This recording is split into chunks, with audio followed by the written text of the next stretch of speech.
Good morning, students. Myself Satish Kalra. Welcome all of you in my channel Ultimate Science, and I hope that all of you are watching my videos, liking my videos, and learning a lot from my videos.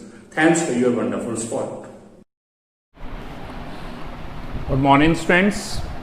आज हम लेके आए बेटा class +2 chapter number 2 solutions, और आज का हमारा topic is colligative properties. So first of all, what are colligative properties? Colligative properties हैं क्या हमारे पास? These are the properties of ideal solutions. So colligative property है क्या बेटा हमारे पास? हमने आज तक फिजिकल प्रॉपर्टीज, केमिकल प्रॉपर्टीज के बारे में सुना है. थर्मोडायनेमिक्स में +1 में एक्सटेंसिव प्रॉपर्टीज, इंटेंसिव प्रॉपर्टीज के बारे में सुना है, और यहाँ एक नया वर्ड है colligative प्रॉपर्टीज. क्या होती हैं कॉलिगेटिव प्रॉपर्टीज? ध्यान से समझेगा. Those properties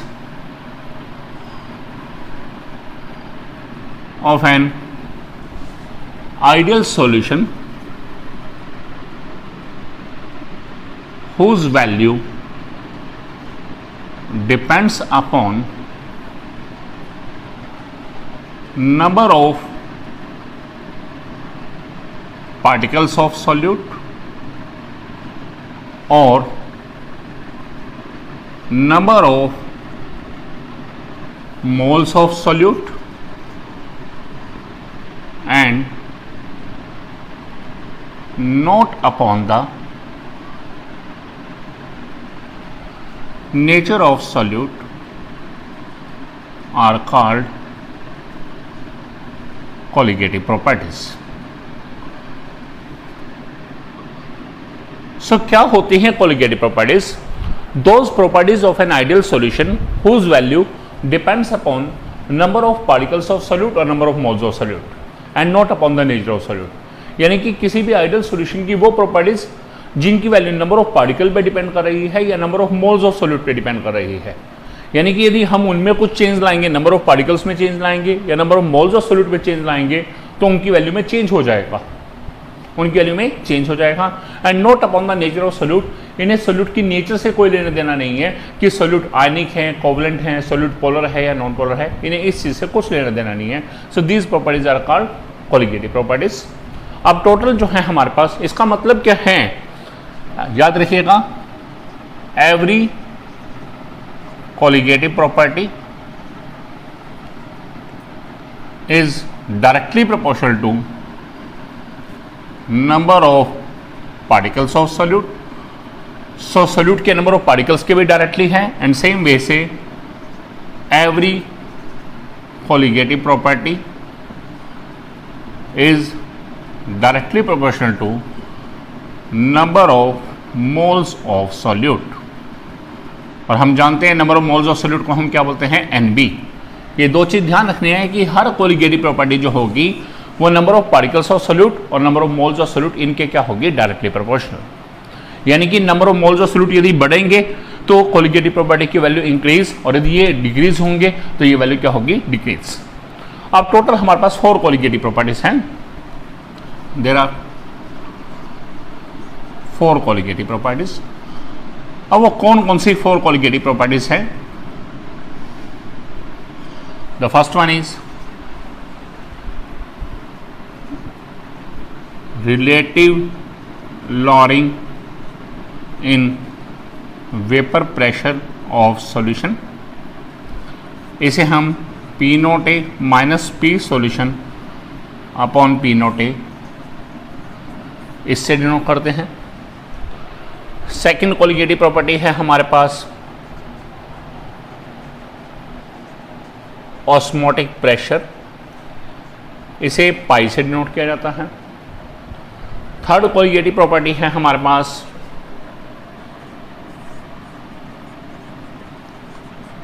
elevation in boiling point of solution, इसे हम डेल्टा TB से शो करते हैं. And the fourth one is, fourth colligative property है हमारे पास depression in freezing point of solution, और इसे हम डेल्टा टी एफ से शो करते हैं। These are the 4 colligative properties. अब हमें क्या करना है, हर कोलिगेटिव प्रॉपर्टी को फुल एक्सप्लेनेशन से पढ़ना है, और हर कोलिगेटिव प्रॉपर्टी के अंदर हम 3 चीज़ें पढ़ेंगे। First of all its expression, इसका फार्मूला क्या है या फार्मूला कैसे डिराइव हुआ। Second thing, prove that it is a colligative property, हम प्रूव करेंगे कि ये वास्तव में कोलिगेटिव प्रॉपर्टी है या नहीं है, यानी कि इस कंडीशन को फॉलो कर रही है कि नहीं कर रही। Third thing, to find out molar mass of solute, कि उस कोलिगेटिव प्रॉपर्टी को यूज़ करके हम सोल्यूट का मोलर मास फाइंड आउट करेंगे।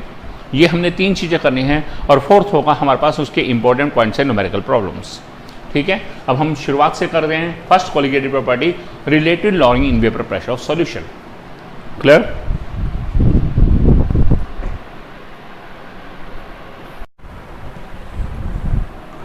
हाँ जी स्टूडेंट्स, अब हम कर रहे हैं फर्स्ट कोलिगेटिव प्रॉपर्टी, और first colligative property is relative lowering in vapour pressure of solution.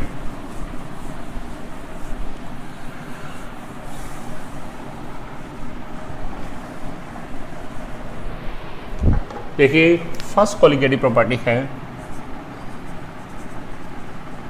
Relative lowering in vapour pressure of solution. इसे हम डिनोट करते हैं P note A minus P solution upon P note a. First thing है इसका expression, यानी कि हमारे को हमें निकालना क्या है, P note A minus P solution upon P note a. इसका फार्मूला कैसे आया। सपोज हमने एज्यूम किया we are having a solution, मान लो मेरे पास एक सॉल्यूशन है,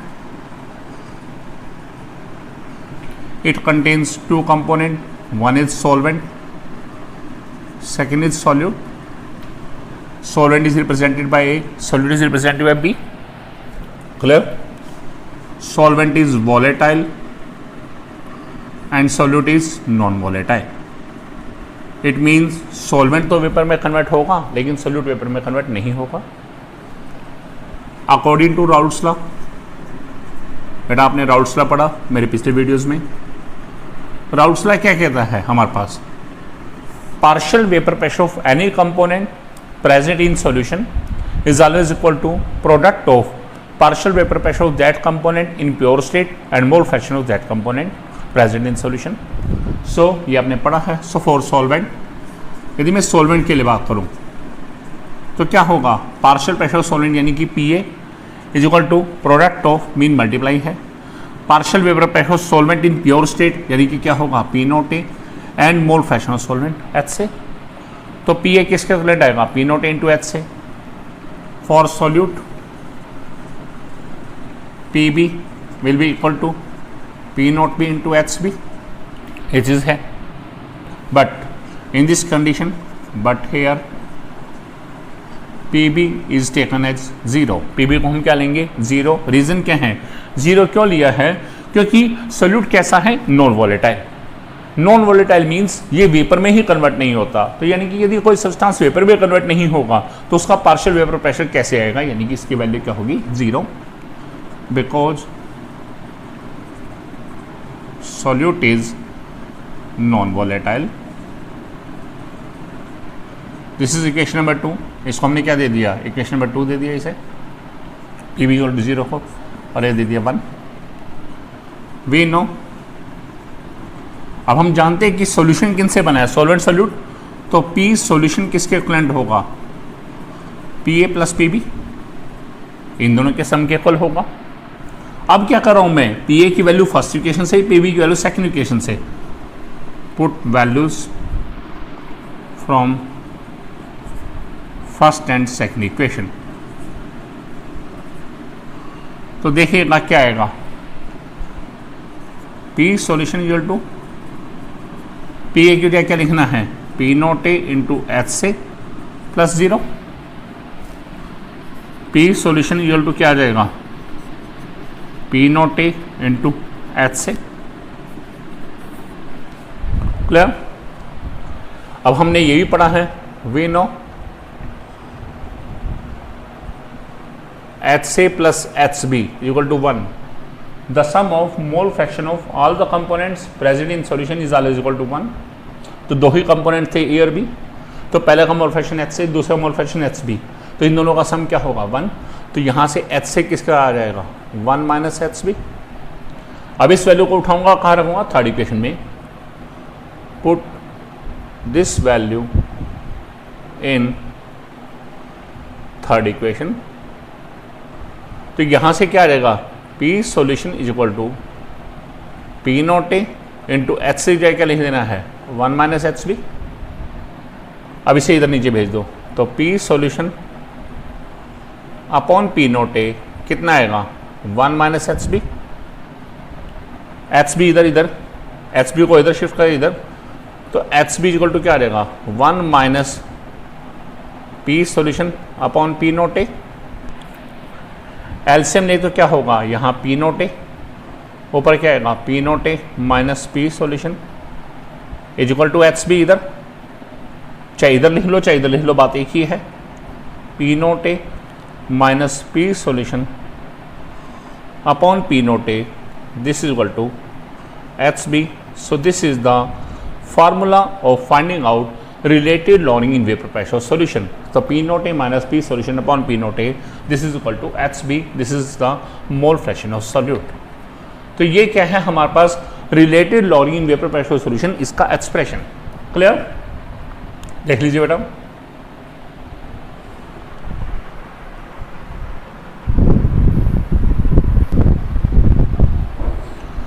अब हम नेक्स्ट थिंग कर रहे हैं, prove that it is a colligative property. अब हमें प्रूव करना है कि ये जो P note A minus P solution upon P note A है, this is a colligative property और not. Second thing,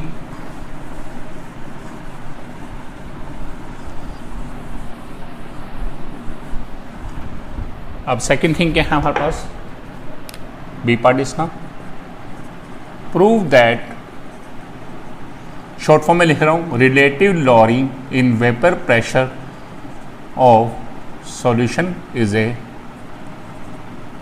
colligative property. हमें प्रूव करना है कि वास्तव में कोलिगेटिव प्रॉपर्टी है या नहीं है. अभी हम इक्वेशन 4 निकाली थी हमने फ्रॉम इक्वेशन 4. इक्वेशन 4 में क्या आया था, P note A minus P solution upon P note A is equal to HB. अब ये P note A minus P solution upon P note A, ये क्या चीज़ है, relative lowering in vapour pressure of solution. किसके equal है, HB. HB क्या है, मोल फ्रैक्शन ऑफ सॉल्यूट. अब हम ये भी जानते हैं, we know HB mole fraction of solute किसके इक्वलेंट है. आपने मोल फ्रैक्शन का टॉपिक पढ़ा है. Mole fraction of any component present in solution क्या होता है, it is the ratio of number of moles of that component to the total number of moles of all the components present in solution. तो मुझे mole fraction किसका निकालना है, solute का. तो it is the ratio of number of moles of solute, ऊपर आ जाएगा, to the total number of moles of all the component. तो कंपोनेंट कौन से हैं, दो, one is solvent second solute, तो उन दोनों की टोटल नंबर ऑफ मोल, तो Na plus NB. Put this value in fourth equation. अब हमने ये वैल्यू उठानी है और फोर्थ में रखनी है, तो क्या आएगा, P note A minus P solution upon P note A equal to NB upon Na plus NB. Clear. क्या मैं इसे ऐसे लिख सकता हूं, this equation is fifth, this is equation number 5. P note A minus P solution upon P note A, this can be written as NB into 1 upon Na plus NB लिख सकते हैं. तो ये पूरी चीज़ जो P note A minus P solution और P note A आप देख रहे हैं, this is directly proportional to NB. ये क्या आ गया हमारे पास, directly proportional to NB. So it is observe that P note A minus P solution upon P note A, it is directly proportional to NB number of moles of solute. और अभी मैंने आपको कोलिगेटिव प्रॉपर्टी की definition भी बताई थी if any property is dependent upon the number of moles of solute, यानी कि number of moles of solute के डायरेक्टली है, then this is a colligative property. तो आप देख रहे हैं कि ये चीज एनबी के क्या है, डायरेक्टली है, इसका मतलब ये प्रॉपर्टी कैसी है, this is a colligative property. Hence prove that relative lowering in vapor pressure of solution is a colligative property। Clear? ये हमारे पास सेकंड था, prove that relative lowering of vapour pressure of solution is a colligative property. अब third है हमारे पास to find out molar mass of solute.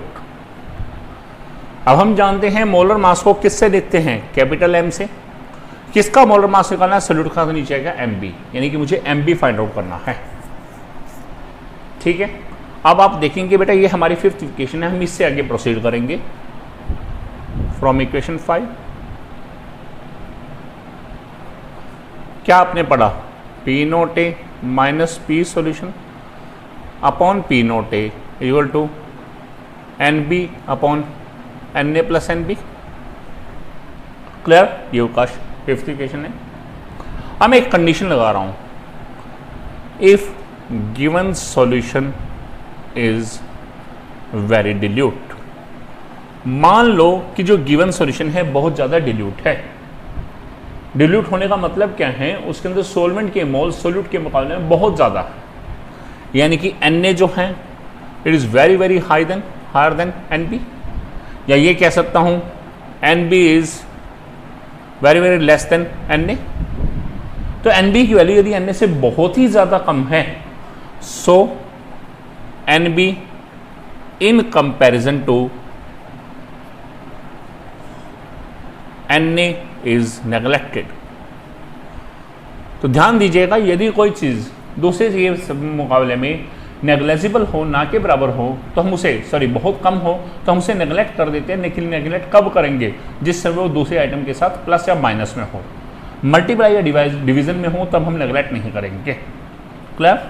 तो यहाँ देखिएगा NB जो है Na के साथ यहाँ क्या है, प्लस में है, तो इसे नेग्लेक्ट कर देंगे, यानी कि NB को छोड़ देंगे, अकेला क्या बन जाएगा, Na। लेकिन ऊपर क्या है, अकेला है, मल्टीप्लाई में डिवाइड में है, तब उसे एज इट इज रखना है, वो NB एज इट इज रहेगा। So equation 5 will become, equation 5 क्या हो जाएगी, P note A minus P solution upon P note A equal to क्या आ जाएगा, NB अपॉन Na। अब आप जानते हैं NB क्या है, number of moles of solute क्या होता है, WB अपॉन MB, और Na number of moles of solvent क्या होगा, WA upon MA। So P note A minus P solution upon P note A ear to NB की जगह मैंने क्या लिख दिया, WB अपॉन MB, और Na की जगह क्या लिख दिया, WA अपॉन MA। मुझे क्या निकालना है, MB, तो मोलर मास ऑफ सॉल्यूट इधर भेज दिया, तो क्या आएगा, WB into MA upon WA into P note A divide by P note A minus P solution. So this is the formula of finding out molar mass of solute. ये क्या है, हमारे पास मोलर मास ऑफ सॉल्यूट निकालने का formula है। Clear?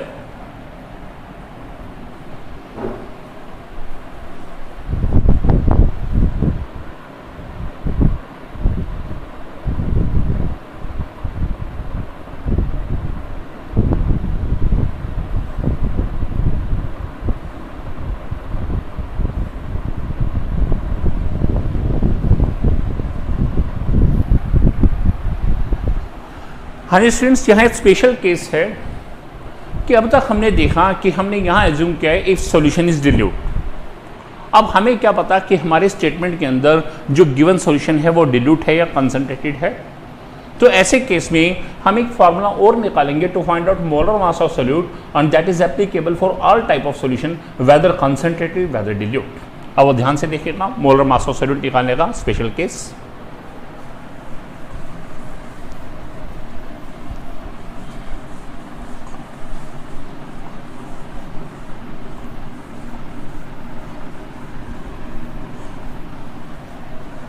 क्या है वो स्पेशल केस, ध्यान से देखिएगा। This is the special case, किस चीज का है, to find out molar mass of solute applicable in all types of solutions, whether concentrated or dilute। चाहे सॉल्यूशन, गिवन सॉल्यूशन कंसंट्रेटेड हो चाहे डिल्यूट हो, उसके लिए आप फार्मूला निकालते हैं। जरा ध्यान से देखिएगा, अभी आपने इक्वेशन नंबर 5 देखी थी, फ्रॉम इक्वेशन 5।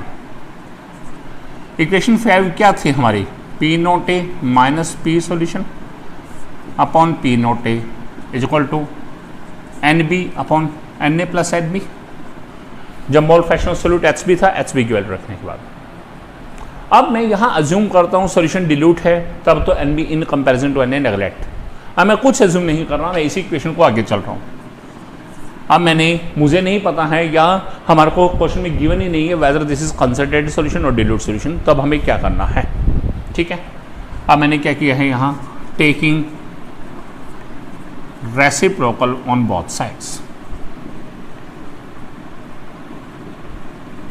In equation 5। क्या किया है, इक्वेशन 5 में दोनों साइड हमने रेसिप्रोकल ले लिया, तो क्या होगा, P note A upon P note A minus P solution equal to, ये उल्टा हो जाएगा, N A plus N B upon N B. अब हमने क्या करा, इसको सेपरेट कर दिया, P note A upon P note A minus P solution equal to separate कर दिया, N A upon N B plus N B upon N B, इसे कैंसिल किया, 1। क्लियर। अब मैंने इस 1 को उधर शिफ्ट कर दिया, तो क्या होगा, P note A divide by P note A minus P solution minus 1 equal to N A upon N B. अब यहाँ एलसीएम लिया, एलसीएम क्या आएगा, पी नोट ए माइनस पी सोल्यूशन, सोल्व किया, ऊपर पी नोट ए माइनस ब्रैकेट में क्या, P note A minus P solution equal to N A upon N B. जब हम ब्रैकेट ओपन करेंगे, ये माइनस पी नोट है, ये प्लस बन जाएगा, ये दोनों कैंसिल, तो बचेगा क्या, P solution upon P note A minus P solution equal to क्या होगा, N A upon N B. Clear. अब हमने इसका नंबर दे दिया 6। अब मैं दोबारा से रेसिप्रोकल कर रहा हूँ, taking reciprocal on both sides in equation 6। तो क्या होगा हमारे पास, ऊपर बचेगा हमारे पास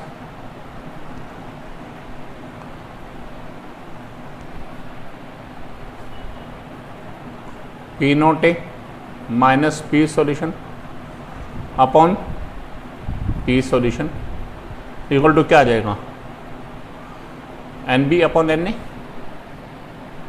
अब हम ये भी जानते हैं एन बी क्या होता है, W P upon M B, N A क्या होता है, W A upon M A. तो पुट किया, P note A minus P solution upon P solution equal to W B upon M B into W A upon M ए।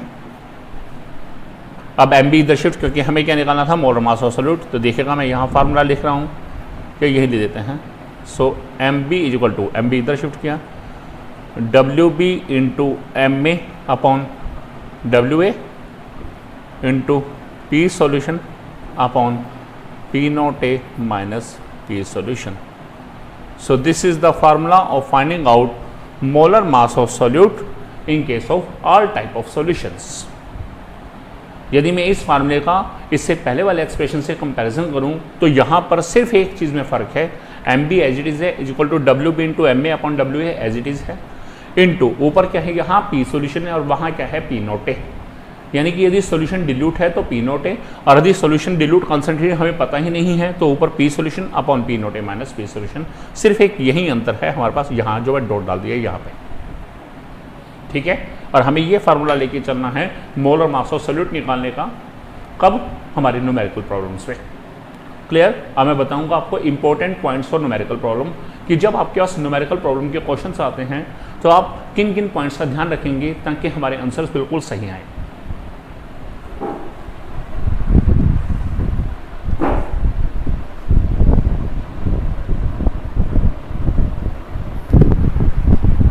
हाँ जी students, अब हैं हमारे पास important points for numerical problems. हमें किन किन पॉइंट्स का ध्यान रखना है न्यूमेरिकल्स करते समय। First of all formula, first formula is P note A minus P solution upon P note A, this is equal to H B, molar fraction of solute. And second formula जो use होगा numerical में, M B, molar mass of solute, special case वाला formula. क्या था हमारे पास? M B equal to W B into M A upon W A into P solution upon P note A minus P solution. ये दो फार्मूले हैं जिनका हमारे पास न्यूमेरिकल्स में यूज होना है। अब क्या क्या इंपॉर्टेंट पॉइंट्स है? सबसे पहली बात इंपॉर्टेंट पॉइंट्स हैं, पहले हम इधर ही लेके चलते हैं। यहाँ पी नोट ए क्या है हमारे पास? First of all P is vapour pressure या पार्शियल वेपर प्रेशर, ए क्या है? सॉल्वेंट, जीरो क्या है? Pure state. This is the partial vapour pressure of solvent in pure state. Second thing, P solution क्या है? This is the vapour pressure of solution. H B क्या है? Mole fraction of solute. Clear? अब हमें देखना क्या है, the unit of P note A and P solution should be same, कि हमारे पास पी नोट ए यानी कि partial vapour pressure of pure solvent और P solution vapour pressure of solution, even P note A minus P solution, इसका भी the unit should be same. The unit can be atmosphere, bar, pascal, कुछ भी हो सकता है, unit same होना चाहिए, मिलीमीटर, टोर्स, कुछ भी है। Next thing, the mole fraction of solute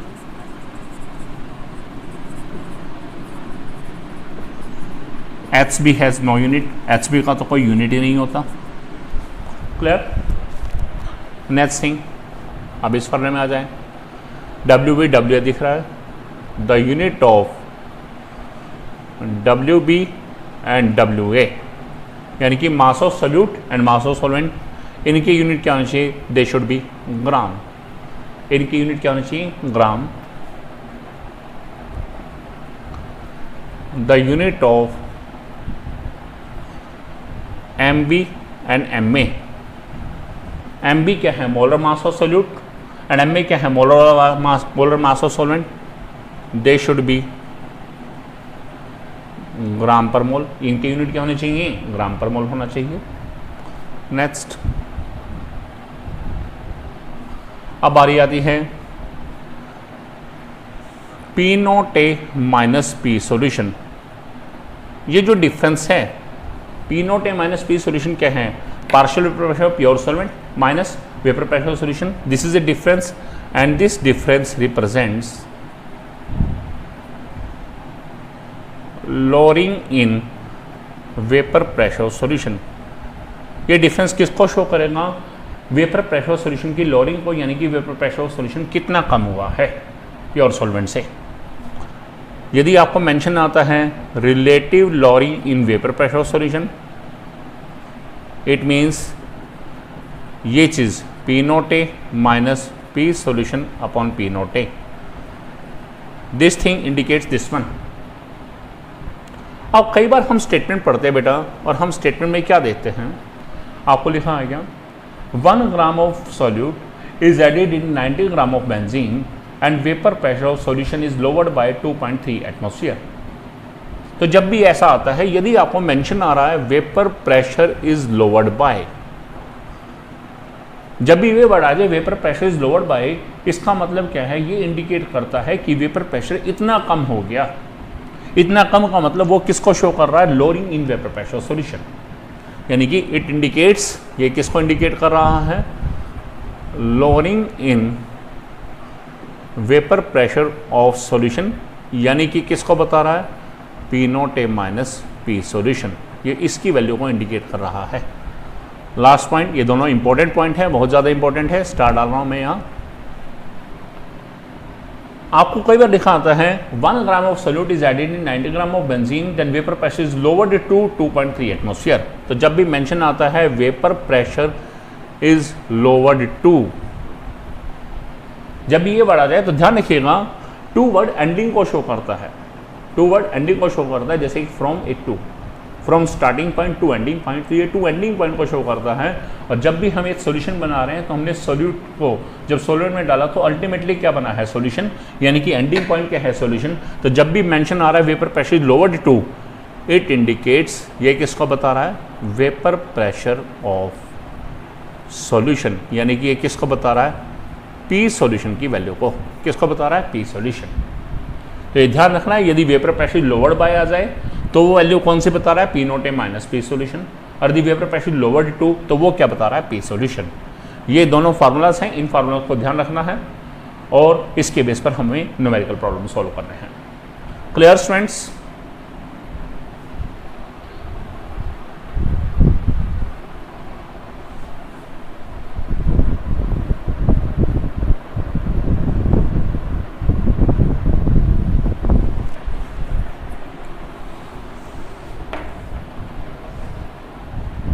हाँ जी स्टूडेंट्स, ये था हमारा आज का टॉपिक, और उम्मीद करता हूँ आज जो मैंने टॉपिक पढ़ाया relative lowering in vapour pressure solution, ये आपको बहुत अच्छे से क्लियर हो गया होगा। यदि आपको ये मेरे टॉपिक बहुत अच्छे से समझ आया है तो इस मेरे वीडियो को लाइक कीजिएगा, कमेंट कीजिएगा, शेयर कीजिएगा, और मेरे channel ultimate science by Satish Khalda इसे सब्सक्राइब कीजिएगा। मिलते हैं नेक्स्ट वीडियो में नेक्स्ट टॉपिक के साथ, and our next topic is osmotic pressure of solution. तब तक के लिए bye, thanks and best wishes.